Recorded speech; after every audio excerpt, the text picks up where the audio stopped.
Hi, I'm Matthew Sadler. And I'm WIM Natasha Regan. We're looking today at a really nice AlphaZero game where AlphaZero is playing black and Stockfish is playing white. This game it turns into a Queen's Gambit accepted, although it does go through a sort of standard Queen's Gambit and a Queen's Indian defence on the way. So very interesting move orders by both sides. This position is one which Matthew really used to like the Queen's Gambit accepted when he was a professional. And back in the 1990s, which he won't like me saying is now 30 years ago, Matthew did weeks and weeks of analysis on these types of positions and discovered a lot of hidden tactics, and the position gives really nice play for black. One thing that Matthew didn't quite realise the significance of was pushing the H-pawn, which is what AlphaZero has found in this position. And AlphaZero pushes the H-pawn all the way to H3, gets a strong knight on E5, and the position is just really lovely for black to play. In the end, we get to and so black doesn't attack, and then we get into an endgame that's better for black, and it's a rook and pawn endgame, and that h3 pawn is really, really strong, and AlphaZero is able to convert to the win. Yeah, it's a really impressive game, and I said in one of my favourite openings, and one which I analysed for weeks and weeks in the pre-computer age, of course. So yeah, really interesting to see it. Let's have a look at the move orders because they were quite subtle, as Natasha said. So I think that one knight f3 was basically what was specified for this game. Then the engines were on their own. So knight f6 from AlphaZero, d4 d5, c4 e6, and then this well, slightly passive move, you could say, but it's played a little bit now nowadays. Just e3 from Stockfish, shutting in the dark square bishop on c1, but protecting the pawn on c4, and white can just develop normally with bishop d3, b3, bishop b2. After AlphaZero's next move, actually b6, we're back into and then bishop d3 and bishop b7. We're back into a line of the Queen's Indian.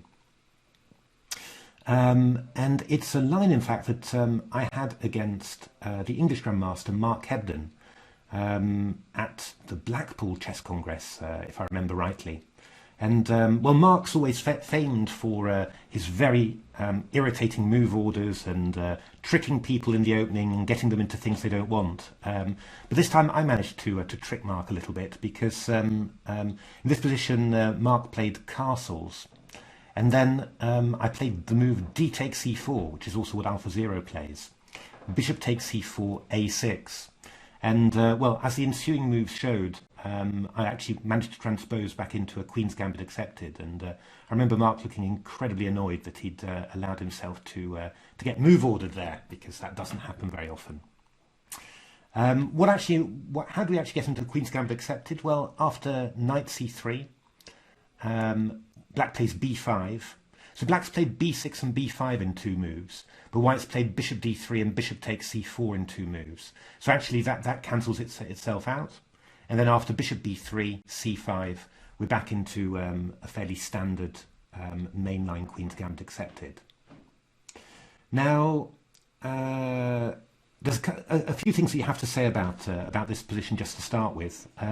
White's move knight c3 is maybe could be considered a slight inaccuracy, simply because one of White's most obvious ideas is to play a4 to attack the pawn on b5.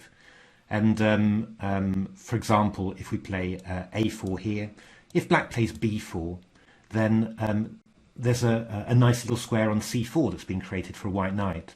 But of course, if the knight's on c3, it'll have to retreat, maybe back to b1, and then go d2 to c4. If you'd left the knight on b1, then if black goes b4, you could play the knight d2 to c4 straight away. And in general, just in modern chess and the Queen's Gambit accepted, White, plays a lot of systems where it keeps the knight on b1 and tries to play a move like a4 and then get the knight d2 to c4 in one go. Actually, I spent a lot of time on those positions as well, and it wasn't actually that bad for black at all with the knight on c4. But still, it's a bit more efficient. From that point of view, this plan of a4 is not really what White can do here. Queen e2 has been played quite a bit. That's really the old main line, which is absolutely fine for black. Stockfish plays something quite interesting, e4. These are always, these pawn sacrifices are always very, very dangerous to accept. If you take on here, for example, takes, I think rook e1 is probably what White plays. And if the bishop moves away, we'll have d5 or knight e5 or something like that. D5 looks quite strong. At the very least, White's got very good compensation. But what black does is c takes d4, knight takes d4, and knight bd7. And these were really the types of positions that I spent weeks on when I was a very young professional. And what I discovered about these positions was something quite surprising, because the pawn structure is fairly symmetrical. So you would expect that if anyone's going to have an advantage, it's going to be White, and otherwise it's going to be quite dull.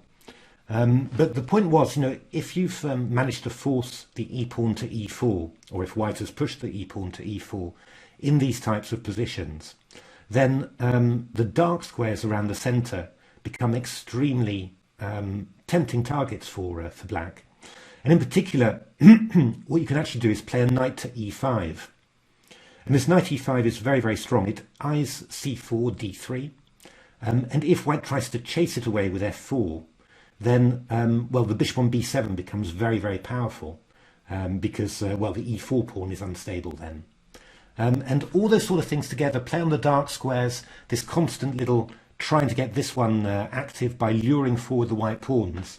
Actually, this turns out to be a huge source of counterplay for black, and I won very many nice games in that way. I think... Would you say black's better already in this position? No, I wouldn't have. It's just nice to play. I wouldn't have thought it's just really nice to play. I've also played this from the white side, and I always got into difficulties somehow, So it's I really would. I really do like black's position very much.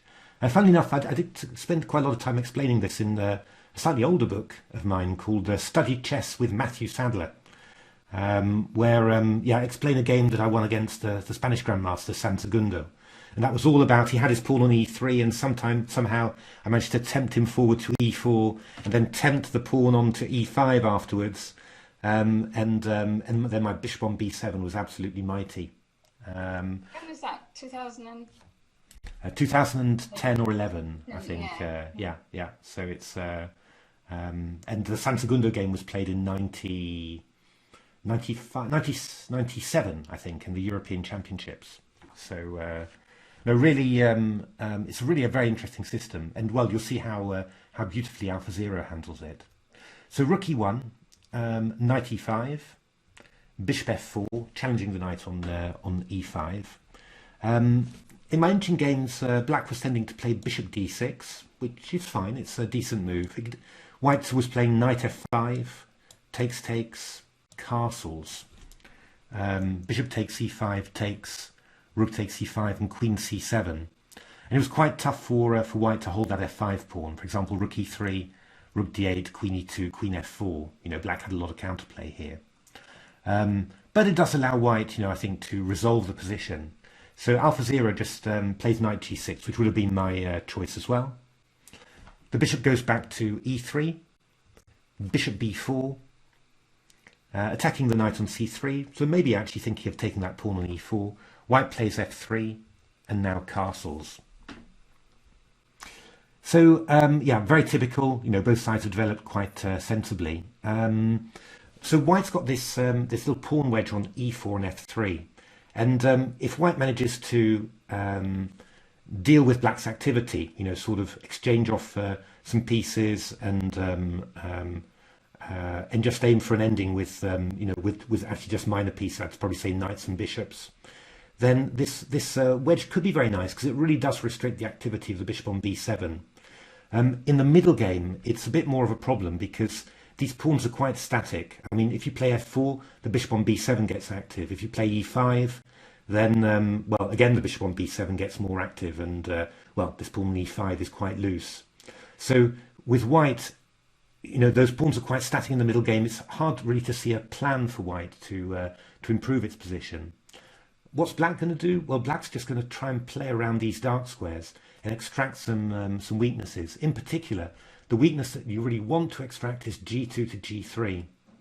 Now, normally in my games, I ended up, you know, playing a move like bishop d6, queen b8 to try and get in g3. You know, that was the way I got the weakness. Well, as we'll see, AlphaZero came up with another way, which I wish I'd thought about it really. But I think in those days, I probably thought this was just this would have been just totally crazy and off the wall.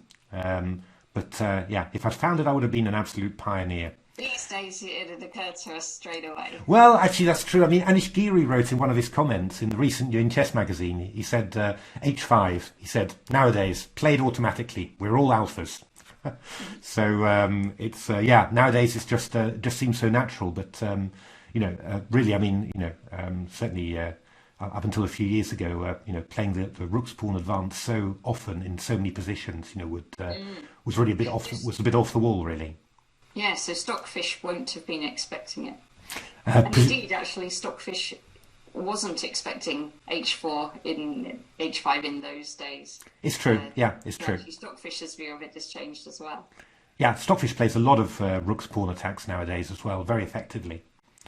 So rook a4, queen e7. So white's trying to get a little bit of pressure, at least on the a pawn. You know, that's basically where Stockfish has decided its play can come. Kind of true, not bad, but the big problem is that actually it also opens a b file for black, and this bishop on b3 is, and then pawn on b2 are going to be a little bit of a target. Queen e2, a5, nice and solid there. Nice bishop c4, just getting the bishop a little bit more active, and then here we are, h5. Here comes AlphaZero. Yeah, actually, it's just a very good plan. I mean, and white can't really deal with it in any sort of effective way. If you play, well, you can't play h4.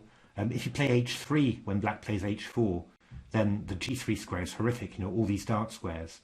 And if you allow the pawn to h3 and you play g3, then the pawn on f3 is weakened. And, well, a black knight on e5 will get incredibly strong.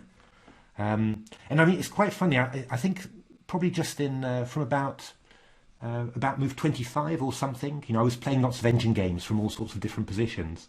But from about move 25, 26, I think every single game that was played between my engines, and that was about 14 or 15, ended in black wins, without exception. Wow. Whether it was Stockfish playing white or the NNs playing white, they couldn't hold it. Which I think really... Do you remember what their assessments were in this position? I can't remember, but I think AlphaZero was. I think they were mildly positive for black for AlphaZero, and I think it was fairly even for Stockfish. But I can't. It's quite deceptive then. It is quite deceptive, you know. It's simply that one of those positions where white can improve. White really finds it hard to improve anything, and black's got lots of moves, you know. And I said, you know, I think this was one of the things, you know, it's quite. I think, you know, was really very, very good for me at the time, you know, was that, you know, I realised this, you know, after spending so much time on it, all the little tactics that are in the position, you know, all the tricks, it really, there really is a lot of scope for black. And this is one of the tricks we're going to see, rook ea1, rook c8. Black doesn't need to defend the a-pawn, for example, because after takes, well, at the very least, we've got bishop takes h2 check. King h2 and queen c7 check. So black can actually use that bishop on c4. Exactly. Well, rook on a5 in actual fact. So as well, have a choice.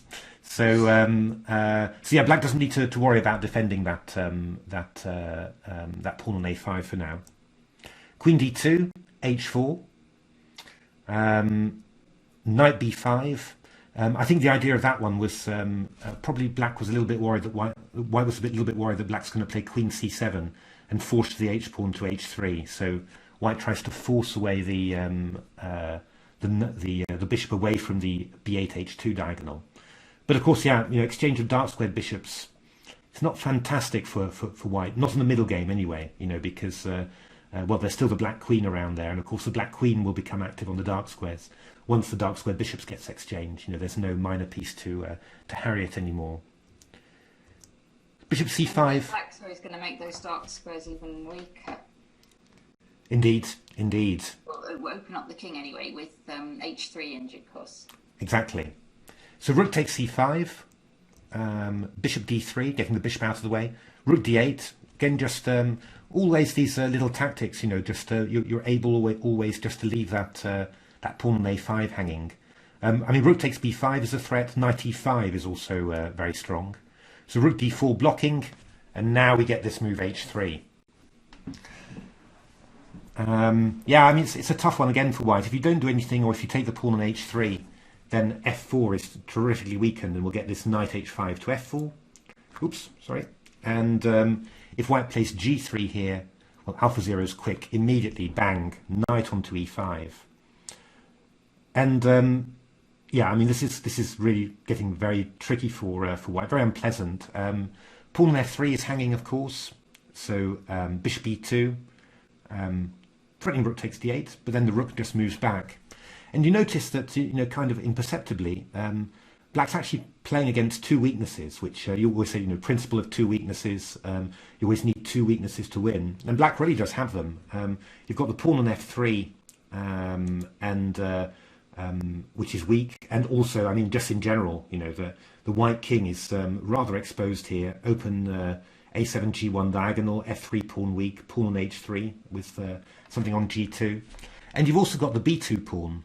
And the b2 pawn is now where AlphaZero concentrates its efforts. It's got this stuff on the king side. Now let's concentrate on the queen side. So knight c3, bishop a6. A nice little move there. Can't take the bishop, of course, because knight f3 check wins. F3 check. Yeah, exchange of light squared bishops. I mean, it might make f4 a little bit more possible because there's no bishop on the long diagonal. But on the other hand, you know, the light squares are really weakened, and well, you know, f3 is weakened as well if you exchange off light squared bishops.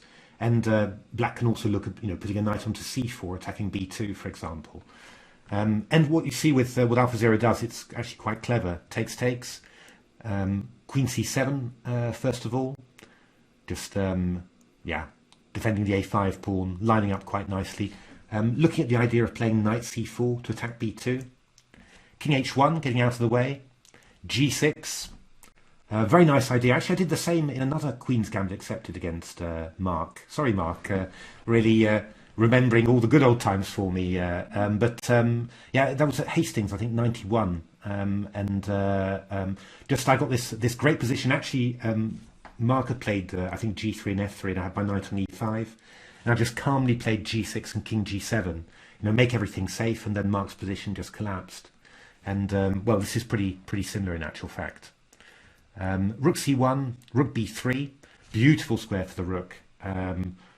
Attacking b2, but also laterally, you know, looking at that weak f3 pawn. And getting ready. You have to do one of Mark's openings that he likes. And show one of his games that he won. We'll have to. He's got a lot of good games as well. Yeah, we'll have to redress the balance somehow. I do have to mention that he did win the Queen's Gambit accepted against me at the British Championship in 1998, I think. One of the most excruciating, painful games I've ever had. I was, in all fairness, I was actually winning. I think I was 2 pieces up, and Mark tricked me and mated me. And I very nearly got a win against Mark. We'll have to do that one, although I don't really remember it. But I could have had a win. He was playing at my house and bought me a cup of tea before the game to kind of apologise that he was about to beat me. And then this was first round in some kind of weekender. And I got to this position where I could have put my rook behind my pass pawn. It was a rook and pawn ending. And then I'd just clean my pawn. But I saw this line that would be a forced draw just by exchanging everything. And I thought, a draw against a grandmaster, I've got to go for that. So I got a draw in the end. But anyway, we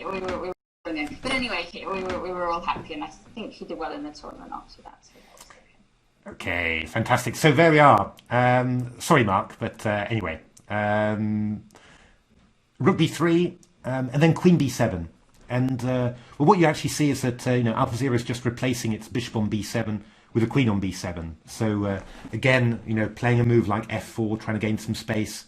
is going to be very unpleasant with the queen pointing towards the king. And of course the queen on b7 is supporting the attack against b2. King g1, yeah, Stockfish just trying to survive really. There's just nothing it can do. This very nice plan, rook c6, somehow also opening up maybe a little diagonal for a little queen b6, pinning the rook to the king if you're ever there. But the main idea here is just this beautiful move, king g7. Still no rook takes a5 because of queen b6 check, forking the king and rook. Rook a2 and rook b6. And White's big problem here is that White just cannot allow Black to take the pawn on b2. It's just going to be too horrible, simply because of the pawn on h3. In actual fact, I mean, the fact that White's played f3 and g3 was already bad enough. The second rank is open. Once something comes onto the seventh rank, but with a pawn on h3 as well, that's horrific. What was the line? I think if rook a5, we were playing knight c6 here. And the pawn on b2 is lost because if rook a2, we go, well, either knight d4 or the very cute knight b4. So all of them, are just winning there.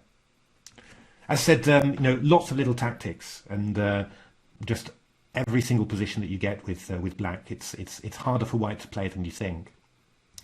So knight a4 was played, rook b5, knight c3, rook b4. Well, we've absorbed that little bit of play, and the Black rook has got even stronger. So there's one piece for Black that's not doing a great deal in this position. Maybe you can have a little think about which one that is. It is actually the knight on f6, which is fine where it is, but it's not actually attacking anything huge.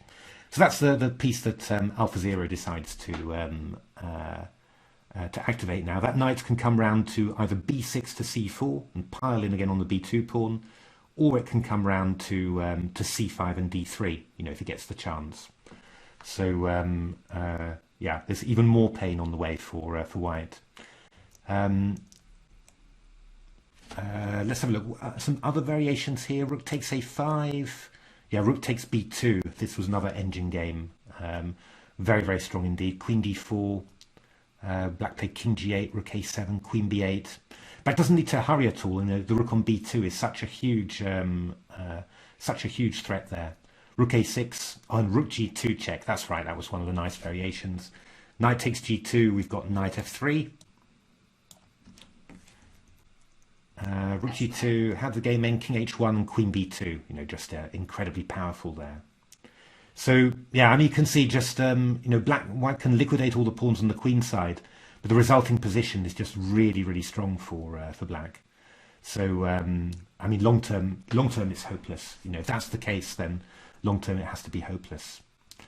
Stockfish played king h1, just waiting. Queen a6, a nice little move, protecting the pawn on a5. And preparing to maybe bring the knight round b6 to c4, and also eyeing the f1 square. Just very nice there. So White played queen e2, and AlphaZero just took it. Rook takes c2, and now knight c5. So the knight's coming into d3. That's the next big idea. Just going to target that pawn on b2. Knight c4 is another idea, just to target the pawn on b2. So I mean, long term, White just cannot hold the queen side. So rook a1 from Stockfish, and now AlphaZero decided just to liquidate actually everything. Takes, rook takes, and we reach this rook ending, and you notice just how powerful the pawn on h3 is. If the pawn was still on h7, rook takes a5, and it's just a draw, just a complete draw. With the pawn on h3, it's a complete win. And so, you really do notice, again and again, just the time that you spend getting this pawn to h3 is worth its weight in gold, especially in endings. It's it really was, and as I said, this is the thing that AlphaZero, I think, really made plain, through all its games, that this was a long-term strategical idea, that was valuable in all phases of the game. So White played king g1, rook check, king there, and then after rook f2, the evaluations were so low that Stockfish resigned in this position. And well, I got some of my engines, of course, to play on a little bit. Actually, they all ended up resigning very quickly as well. They didn't want to play this position. For example, if you play King G1, Rook F3, Rook A5, we go Rook E3, E5, and then Rook E2 from black. And black's got a very simple plan here. The white king's obviously tied down to the back rank to G1, in actual fact. It's got to protect the pawn on H2, otherwise this H3 pawn is a runner. And black's idea is just to play G5, King G6, King F5, and then pick up the E5 pawn. What can you say? There's not really very much that you can do about that. I think white did try Rook A3 in one game, Rook E5 and G4 to take the H3 pawn. But after Rook G5, then, white takes on H3, black takes on G4, and it's Rook and 3 pawns against Rook and 1, which is just an easy win. Yeah, these pass pawns will just come through the middle of the board. Yeah, no, that's right. So there we are. Hope you enjoyed that game. Had brought back all sorts of pleasant memories for me. These types of positions. I do think it's a very important theme. You can get these from Queen's Gambit Accepted, as I always did. You can also get them from Queen's Gambit Declines as well. And really a very important type of structure. To realise how much counterplay black actually has in these types of situations. I do have to say though that I've spent loads and loads of time analysing these positions, but I didn't appreciate at all how powerful this pawn on H3 was. And all the good things that I did see, like the knight on E5 forcing this pawn on G3, it becomes 20 times more powerful when you've got a pawn on H3 like that. So once again, really nice AlphaZero strategy, and once again, Stockfish defending well, but just running out of steam completely, and seemingly without making any sort of serious mistake, just losing. But I did find it very striking, what an enormous score black made, once we got to, I think, this position or something a little bit earlier. Win after win after win for black, and neither Stockfish nor the NNs could defend it as white. So really shows how much latent power these positions have. So there we are. If you enjoyed this game, then please remember, subscribe to our channel. Help us get to astronomical figures. Yeah, we could get millions of subscribers. That would be. We might be slightly niche for that. Indeed, but yeah, computer chess is really fascinating at the moment. So either subscribe or tell your friends. The games are just so good, yeah. And I'm interested in T-Sec Series 19 now that's starting. I think this is going to be a really... It's going to be a thriller. In actual fact, I think it does really look like... so there was an official announcement from Stockfish Chess this morning on Twitter, I saw, and they've really incorporated Stockfish NNUE, so the neural net version of Stockfish. They've really incorporated it into Stockfish. So now when you download Stockfish, you get an extra little option to tick use NNUE. It really looks like this is like a massive step forward. They're talking about 80 ELO, 90 ELO gain on normal Stockfish, and of course they're always talking about ELO gains for Stockfish, but it's never 100% clear how much that translates into games against neural nets, because there've always been traditionally some weaknesses in Stockfish, for example in the French defence, certain types of block positions. But if the neural net evaluation is being used, then that should really make Stockfish just as strong as the NNs in the positions where it's traditionally been weaker. And then you've got its search on top, which is unparalleled strong. So I don't know. They have to make sure they still win enough games against the weaker engines. So even if they're strong enough to beat the very strongest engines, part of it's a league, and you have to make sure you get enough points against all the different strengths of engines. So just halving out with black might not be enough in this competition. Yeah, it's going to be very interesting to see, just how many of the traditional huge strengths of Stockfish they've managed to maintain, whilst also adding the all the evaluation stuff, which should insulate it against against the well, you know, the typical NN squeezes in block positions. Should be fascinating. I'm really excited about it. Really looking forward to it. So yeah, I mean, please do take a look at the TCC if you haven't already. It's really worth it. Season 19 is starting, I think, with the qualification league. That's all the new engines that people are developing, so they get the chance to qualify for the third division of TSEC and see how far they come.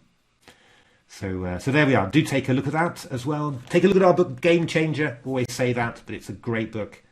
And otherwise, keep well, keep safe, and thanks for watching. Thank you for watching.